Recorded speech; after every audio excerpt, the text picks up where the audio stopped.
ભુજના ત્રિમંદિર નજીક આવેલ મેકડોનાલ્ડ્સ રેસ્ટોરન્ટમાં વિવાદ વેજ ઓર્ડરની જગ્યાએ નોનવેજ આપવામાં આવ્યો હોવાનો ગ્રાહકનો આક્ષેપ.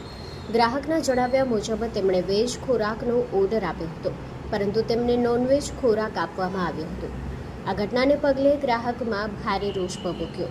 ગ્રાહકે રેસ્ટોરન્ટના સંચાલકો સામે નારાજગી વ્યક્ત કરી.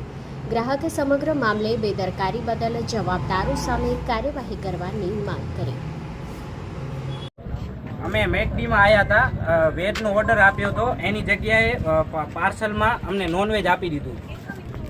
આ નોનવેજ આ છે જ આની અંદર, અને એનો મેનેજર પોતે કબૂલ કરે છે કે આ નોનવેજ જ છે. શું માંગણી છે હવે તમારી? માંગણી એવી છે કે આ બંધ થવું જોઈએ. ઘણાના ઘરે ન ખાતા હોય નોનવેજ, બધા વેજ હોય, એના ઘરે જો નોનવેજ મૂકી દે, નાની દીકરીઓ કે એને કાંઈ ખબર ન પડતી હોય, એ તો ખાઈ જ લેવાના છે. એને અંદરથી જોઈને થોડીને ખબર પડશે આ વેજ છે કે નોનવેજ છે. અમારી પાસે બિલ છે, બધું છે, એનું પોતે સ્ટાફ કબૂલ કરે છે કે આ નોનવેજ છે. વેજનો ઓર્ડર આપ્યો તો નોનવેજ કેમ આપી શકે? જોઈને નથી આપી શકતા કે આ શું છે કે શું નથી? હા ભાઈ, તમારું નામ? મારું નામ જાડેજા મિત્રાજસિંહ. શું બનાવ બન્યો છે? કઈ જગ્યાએ બનાવ બન્યો છે? બનાવમાં એવું છે કે આજે સાંજે અમે અહીંયા મેકડીમાં ઓર્ડર લેવાલો પાર્સલ મંગાવ્યું હતું.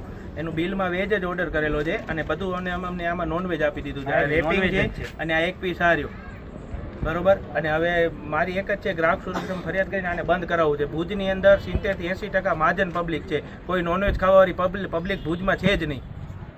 અને આવું તો કેટલાના ઘરે થયો છે. જેને રેપિંગની ખબર પડતી હશે એને જ ખ્યાલ આવતો હશે, બાકી કોઈને ખાવાથી ખ્યાલ નથી આવતો. અને મારી 5 વર્ષની દીકરી છે ને એને ખાઈ લીધું છે. ખાસ કરીને જે આરોગ્ય વિભાગ છે, જે અન્ય જવાબદાર વિભાગો છે, આગળની શું તમે કાર્યવાહી કરશો?